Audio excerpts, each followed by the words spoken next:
কংগ্রেস অধীর জামানা শেষ। প্রদেশ কংগ্রেসের নয়া সভাপতি শুভঙ্কর সরকার লোকসভা ভোটে হারের পরই পদ ছাড়তে চেয়েছিলেন অধীর রঞ্জন চৌধুরী। আর রাহুল গান্ধীর অত্যন্ত ঘনিষ্ঠ বলে পরিচিত শুভঙ্কর সরকারকেই বেছে নিল কংগ্রেস হাইকমান্ড।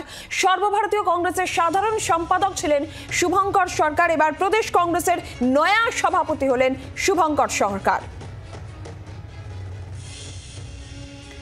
মৌমিতা চক্রবর্তী রয়েছেন টেলিফোন লাইনে প্রতিনিধি। মৌমিতা, শুভঙ্কর সরকারকে বেছে নেওয়া প্রদেশ কংগ্রেসের নয়া সভাপতি হিসেবে কোন সমীকরণ কাজ করেছে, কোন কোন বিষয়গুলো মাথায় রাখা হয়েছে বলে মনে হচ্ছে?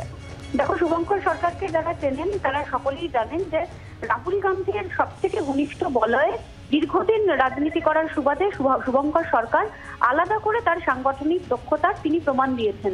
ছাত্র আন্দোলনের দীর্ঘ পুরনো তিনি কর্মী, প্রদেশ কংগ্রেসের সক্রিয় সদস্য হিসেবে তিনি কাজ করেছেন। ছাত্র আন্দোলনকে তিনি সামনে থেকে নেতৃত্ব দিয়েছেন। শুধু তাই নয়, শুভঙ্কর সরকার লোকসভা ভোটের পর একাধিকবার দলের ঘনিষ্ঠ মহলে যে বৈঠক হয়েছে সেখানে নিজেদের সাংগঠনিক শক্তি বৃদ্ধির কথা বারবার করে বলেছেন। খুব স্বাভাবিকভাবেই যখন অধীর জামানায় দেখা গেছে বারবার করে সিপিআইএম বা অন্যান্য কোনো দলের সঙ্গে তারা জোট সমীকরণের পথে হেঁটেছেন, সেখানে শুভঙ্কর সরকার কোন পথে হাঁটবেন, শুভঙ্কর সরকারের ফর্মুলা কি হবে সেদিকে নজর থাকবে। কিছুক্ষণ আগেই শুভঙ্কর সরকারের সঙ্গে যখন কথা হয়েছে তিনি জানিয়েছেন কংগ্রেসের কর্মীরা যা চাইবেন সেই পথেই তিনি এগোবেন। প্রথম থেকেই কংগ্রেসের কর্মীদের প্রাধান্য দেওয়া এবং সবাইকে নিয়ে চলার যে মেন্টালিটি, যে কথা তিনি বলছেন, শুভঙ্কর সরকারকে প্রত্যেকেই যারা কংগ্রেসের যে ঘনিষ্ঠ মহল তারা জানেন যে রাহুল গান্ধী বলয়, সোনিয়া গান্ধী বলয় তার অত্যন্ত ঘনিষ্ঠতা রয়েছে এবং এটা খুব স্বাভাবিকভাবেই যে একটা নতুন সমীকরণ প্রদেশ কংগ্রেসের সভাপতি করে শুভঙ্কর সরকারকে নতুন একটা যে সমীকরণের বার্তা দিতে চাইলো কেসি বেণুগোপাল, মল্লিকার্জুন খাড়গেরা, তা নতুন করে বলার অপেক্ষা রাখছে না। ধন্যবাদ মৌমিতা। প্রদেশ কংগ্রেসের নয়া সভাপতি শুভঙ্কর সরকার তিনি কি জানিয়েছেন শুনব।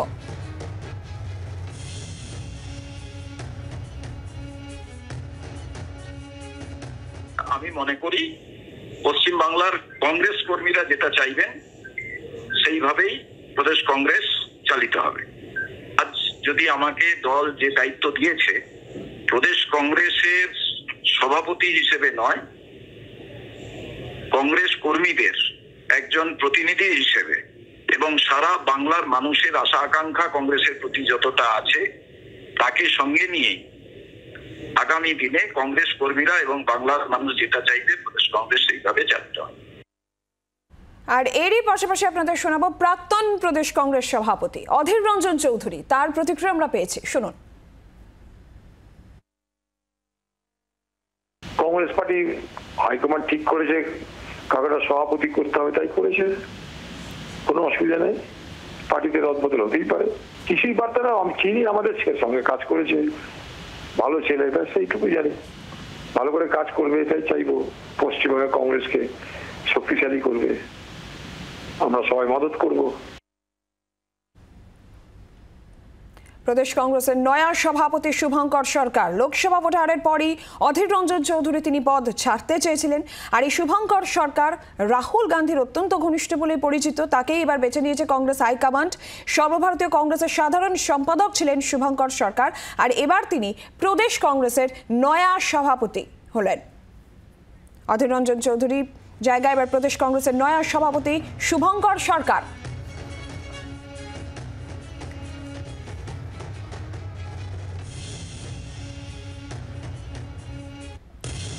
প্রদেশ কংগ্রেসের নয়া সভাপতি শুভঙ্কর সরকার লোকসভা ভোটে হারের পরই অধীর রঞ্জন চৌধুরী পদ ছাড়তে চেয়েছিলেন, তিনি সেই ইচ্ছাও প্রকাশ করেছেন। শুভঙ্কর সরকার যিনি রাহুল গান্ধীর অত্যন্ত ঘনিষ্ঠ বলেই পরিচিত, রাজনৈতিক মহল মনে করছে যে শুভঙ্কর সরকারকে কংগ্রেস হাইকমান্ড প্রদেশ কংগ্রেসের নয়া সভাপতি হিসেবে বেছে নিয়েছেন। সেক্ষেত্রে রাজ্য রাজনীতি, তৃণমূল কংগ্রেসের সঙ্গে সম্পর্ক কিংবা জোট বিরোধী জোট রাজনীতি, সেক্ষেত্রে তার একটা সদর্থক প্রভাব পড়তে পারে, এমনটাই রাজনৈতিক মহল মনে করছে। আরও একবার আপনাদের শোনাবো প্রদেশ কংগ্রেসের নয়া সভাপতি শুভঙ্কর সরকার কি বলেছেন। আমি মনে করি পশ্চিমবাংলার কংগ্রেস কর্মীরা যেটা চাইবেন সেইভাবেই প্রদেশ কংগ্রেস চালিত হবে। আজ যদি আমাকে দল যে দায়িত্ব দিয়েছে প্রদেশ কংগ্রেসের সভাপতি হিসেবে নয়, কংগ্রেস কর্মীদের একজন প্রতিনিধি হিসেবে এবং সারা বাংলার মানুষের আশা আকাঙ্ক্ষা কংগ্রেসের প্রতি যতটা আছে তাকে সঙ্গে নিয়ে আগামী দিনে কংগ্রেস কর্মীরা এবং বাংলার মানুষ যেটা চাইবে প্রদেশ কংগ্রেস সেইভাবে চালিত হবে। বাংলার আওয়াজ, বাঙালির আবেগ, জি 24 ঘন্টা।